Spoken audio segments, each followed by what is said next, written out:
Last week, we talked about the importance of weight training and how can it fits into your fat loss journey, the purpose of it, and how to use progressive overload to make sure that we're getting the most out of our workouts. As you know, our nutrition drives fat loss. And the weight training portion is the key thing that helps us gain more muscle mass. So when you ladies go into your workouts, the frame of mind I want you to have is not how many calories can I burn throughout this session, but rather how can I challenge myself just a little bit more compared to the previous week using the same workout. So as you know, every 4 weeks, you get a brand new workout from your coach. And the goal of that is to challenge yourself a little bit more over time. That could be one more rep. It could be 2.5 more pounds. It could be doing another set because that is a key. And that is a difference between ladies who make incredible changes in their body composition and those who kind of stay the same and perhaps don't get any stronger. So progressive overload is absolutely key. And when it comes to fat loss, nutrition is the main driver. Okay, nutrition is the main driver. Workouts are there to help build muscle mass, build strength, and to protect that muscle mass because as we get older, we lose muscle mass. And that's a key component of health, longevity, and also maintaining healthy bones as well. So today I want to talk about, so we have the nutrition component, we have the weight training component, and now I want to talk about cardio, okay? And like kind of where steps come into all this, because as you ladies probably know that we have each of you a very specific and personalized step goal. And all the time I get asked, well, Coach G, like how come I'm not doing a lot of cardio? And trust me, there are times when cardio is important. And as I've gotten older myself, I've learned how important cardio is at different intensities for not only health reasons, but also for longevity reasons as well. But for our time together today, I'll talk about more about how we approach this for fat loss, and not only the purpose of this, but also the approach that we'll be taking with you to help you hit your goal and then maintain it. Okay. How does that sound to everyone? Okay, cool. So right now, when it comes to cardio, you probably see cardio in our program as, firstly, as a step goal. I do want to back up and say this, because I get this question a lot. My mom's in our program, and she's working with Coach Annie. And one day, I called my mom, and my mom said, "Hey, Garrett, I am doing a lot of steps. I'm not sure if I can keep this up." I'm like, "Mom, great news. Like, you're doing a great job, but you're not going to have to keep up, 11,000 steps a day for the rest of your life." Because the goal here throughout the fat loss phase, what we do to achieve our goal is not the same, is what we have to do to maintain our goal. So let me repeat that. The things we do to achieve our goal are completely different than the things we do to maintain our goal because we use increasing steps and decreasing calories as a way to lose body fat. And then throughout the metabolic reset phase, phase two of our metabolic reset system, calories go up and steps go down. Just know that if you're like, "Man, I'm doing a lot of steps right now. I'm not sure if I can keep this up." Hey, do not worry. That is not the goal. Our goal is not to have you do 11,000 steps for the rest or 12,000 steps for the rest of your life or whatever step goal that you're at the peak at towards the end of your fat loss phase. And so here's the game plan for steps. When it comes to steps, we use steps as a metric because we can actually track that, right? Because there's a certain number of calories you burn every day from, say, 5,000 steps or 10,000 steps. And we're able to make adjustments to those specific metrics based upon your progress. Now, you all probably heard about 10,000 steps being like the gold standard that everyone should get to for health and fat loss. But there's not really any hard science behind the benefits of 10,000 steps. What's really important is just being active and being consistent with how active you are throughout the day. Throughout the fat loss phase, our main goal is to drop body fat, right? So that means our step goal will increase over time as our progress slows down. Keep in mind, just like with your nutrition targets, you do not have to be perfect every single day with your step goals. For example, if your step goal is 8,000 steps, if you do 2,000 steps one day, that is completely fine because what's most important is your weekly average number of steps. The next big question I get was, well, Coach C, where does cardio actually come into this? So as a coach, my goal is to make sure that we help you hit your goal as easily and as efficiently and also as quickly as possible. And so I get asked this often, "Coach G, when do I actually do the cardio part of the program?" And there's actually a very specific answer to this. And here it is. Whenever we get to the highest number of steps that you can get to that you would give us a rating of like maybe 7 or 8 on that 1 to 10 scale of difficulty. That is when we start adding in intentional and purposeful cardio. So, for example, let's say your coach increased your steps from 4,000 to 8,000 to like 11,000. And on a check in, your coach is like, hey, on a scale from 1 to 10, tell me on average, how difficult is it for you to hit your step goal or to hit this number of steps? And let's say you give them a 6.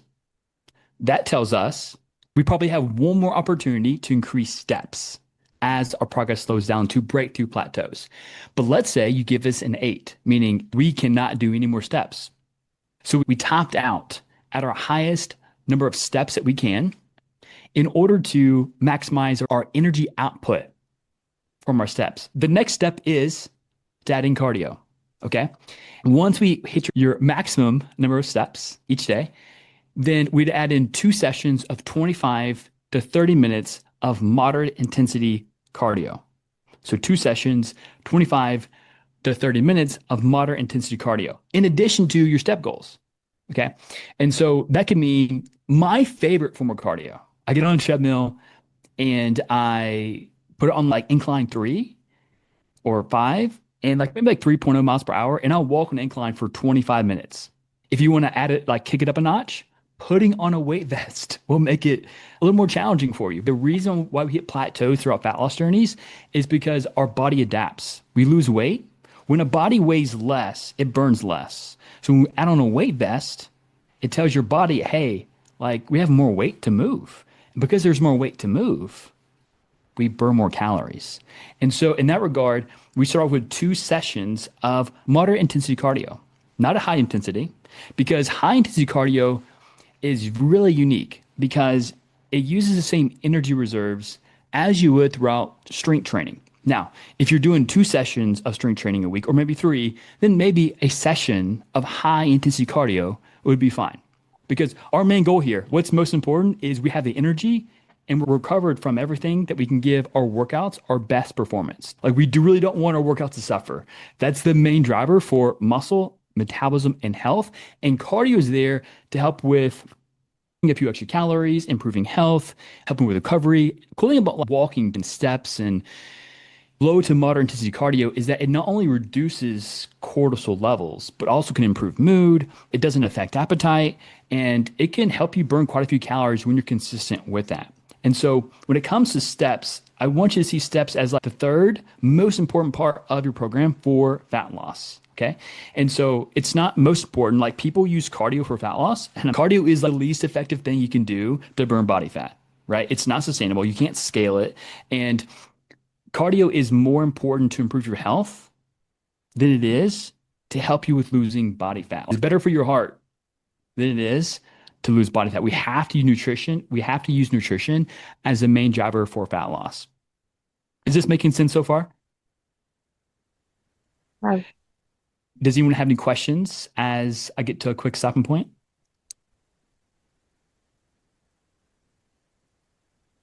Yeah. That might have been Brett. Okay, so if you have your step goal and you reach that, and then I've taken like my walking, like I do a walk at the same time every day just for my mental health now, which is great. But then like my steps have been lowered, and there's days when, because I have my full-time job and then I have my part-time job. So when I'm working on my both jobs, I'm gonna go over my step goal. Great question, Kimberly. And just to clarify, so I know, you must be in a metabolic reset phase. Is that correct? Yeah, yes, I just got into the reset phase. Perfect. Yes. So, as everyone probably just heard, Kimberly mentioned, hey, I lowered my steps. So, again, in the metabolic reset phase, our goal is to lower steps, not increase them. And that's why she said exactly what she said. And also, it's very common to hear exactly what you said too, Kimberly. There's some days you may go over your steps, and that's okay. Like the most important part of a metabolic reset phase is to, number one, increase calories and reduce stress and also fat loss potential. So if you're going way over your steps on your weekly average, because on some days you may go over, right? But maybe your weekly average is showing that you're maybe spot on or lower than your current target. And so in that case, and even if you are over, that's fine. Our main goal is, especially if you're, can I ask you a quick question, Kimberly? Yeah. Are you going into another fat loss phase after this metabolic reset phase? Yeah. Okay. So in that case, so everyone can know, like, if your goal is to lose, like, so we have some clients who go throughout the fat loss phase, the metabolic reset phase, back down into a fat loss phase because of wanting to hit a very specific goal. In these cases, it is kind of more important to like focus on, it is more important to bring your steps down, right? Because that gives you more potential to increase steps in your next fat loss phase to make fat loss easier. If you can't do that, that's okay. But it would just make that next fat loss phase a little bit simpler. So as long as I'm kind of averaging where I need to be, I should be okay. 100%. And I would look at your average in terms of your weekly average and not feel like you're failing if you go over your step average in like 1 or 2 days. What's really most important is increasing calories. That is so key than overall like steps, but both are important. Okay. Any other questions before I move on to the next part? Oops, I'm sorry, Kayla. Go ahead. Okay. I just want to ask real quick, the weight vest comment, when is that beneficial again? Yeah. I would say I found to be most effective whenever you're towards the end of a fat loss phase or we start to see your weight plateau. And we just want to add additional challenge to the body to help burn more energy before adding in like a lot more steps or adding in a lot more cardio. And you can do it really anytime. It's not a long-term thing I'd recommend, but it can certainly help throughout times of when plateaus are maybe are more likely than others. Okay, perfect. Thank you. You're welcome. So, yeah, my question was, so there are days that I can get an 11,000 steps, and that's just yard work and chores and all that stuff. So what do you do when you're in the metabolic reset phase and just your daily activities take you into that higher number?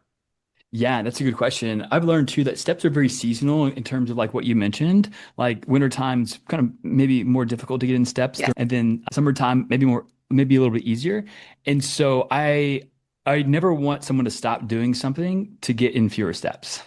And so I would just the framework that I give my clients and that I want to give all you is this is like throughout the metabolic reset phase or throughout the fat loss phase, if you're thinking, hey, I'm gonna get in a lot of steps today because of this. The framework I want you to think is layered in the week. If a walk comes up, ask yourself, am I doing this walk because it's a habit or because I'm trying to get in more steps? Because let's say you did 11,000 steps today or tomorrow, but on Friday, you know that your average is on point, but you have this habit of going for a walk because of more steps. That will give you the freedom and flexibility to say, hey, I don't really need to go on this walk because I've done a lot of stops early in the week. And so far, my weekly average is about the same. Okay. Does that help? Yep. Okay. Yeah. Another big thing that comes up when it comes to like steps and cardio is around workouts too. Because our main goal with workouts is to make sure that we can perform our best and that what we're doing is not impacting our recovery. So when it comes, if possible, if we're doing cardio, the best time to do it in a perfect world, and we do that on separate days. So let's say you do 25 minutes of cardio on one day, then you have a weight training session. But it's completely fine if you have a cardio session and you do minutes before the workout, then 13 minutes after the workout. What I do not want to see happening is you spending an hour on the treadmill or the elliptical after the workout, because that can absolutely affect your recovery and your muscle gaining potential because of what's known as signal interference, because working out tells your body to build muscle to grow bigger, and cardio gives the exact opposite signal. It says let's break down and let's burn these things. And so when you have a signal that says let's build and another one says let's burn, like the net effect could be blunted to some degree. So best advice here is, if possible, do cardio, especially high intensity cardio, on separate days. But if you have to do them on the same day, then I would recommend splitting it up between like before and after your workout. I have a question about that real quick. So typically I will do my workout in the morning. I'll go home, I'll eat breakfast, have coffee, and then I'll get on the treadmill to get to like 4,000 steps before I get to the office. Would you advise that I actually just maybe finish up the day with getting my steps in, or is that okay? I definitely don't want to take away from my muscle building phase because that is one thing I'm wanting to do at some point as well. Yeah. That's a really good question. Can I ask how long it takes you to do those 4,000 steps and about how many hours after your workout that would be done? Oh, it's like 40 minutes after, and it probably only takes, 15 minutes or Oh, so. okay.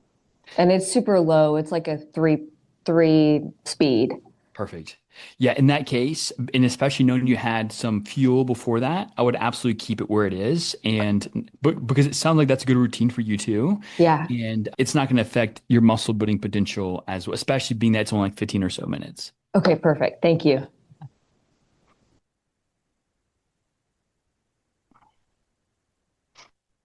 Any other questions on that or about anything else about cardio, about steps, about progression of that?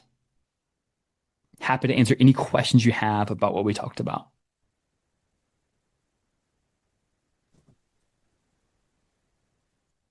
I don't want to take over this call, but I do have something that might not be completely related, but I'm very curious about this. Yeah.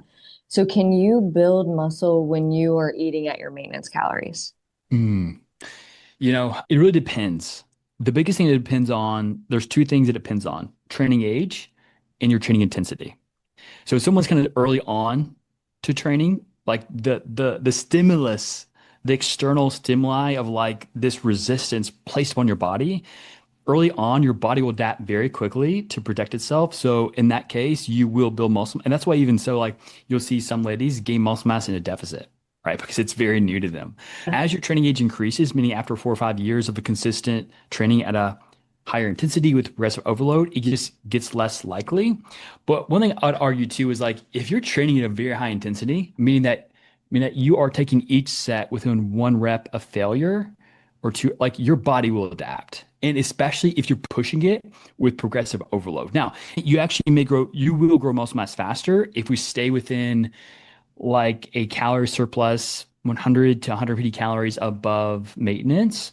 That's what I recommend because I'll be honest, like it is so hard to gain muscle mass for guys, and it's just like painstakingly even longer for ladies, right? Just because there's hormonal differences between testosterone and estrogen. And so because I know, this is my approach, because I know that it is much easier to lose fat than gain muscle mass, my approach is I tend to be a little more aggressive in muscle gain phases. That means I'm like 150 calories above maintenance. And it's very important that we track that data to stay at that level with the expectation to gain maybe like zero point 0.2 pounds, zero point 0.3 pounds of weight per month and making sure we're above that threshold.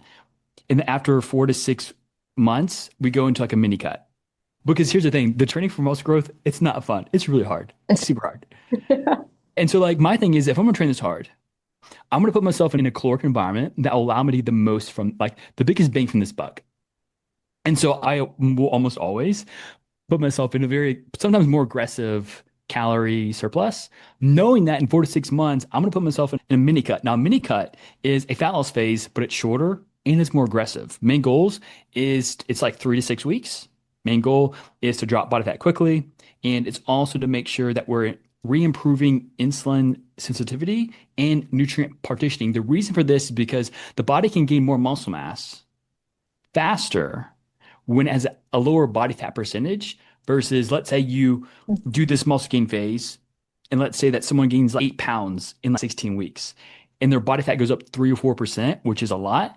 Their muscle gaining potential is a lot lower because it's hormonally not in as favorable of an environment to gain muscle mass when there's more body fat. And so that's why I like to stay lean and at a lower body fat level throughout gaining phases because the body will put on more muscle than fat when you're gaining weight. Okay. Yeah, super helpful.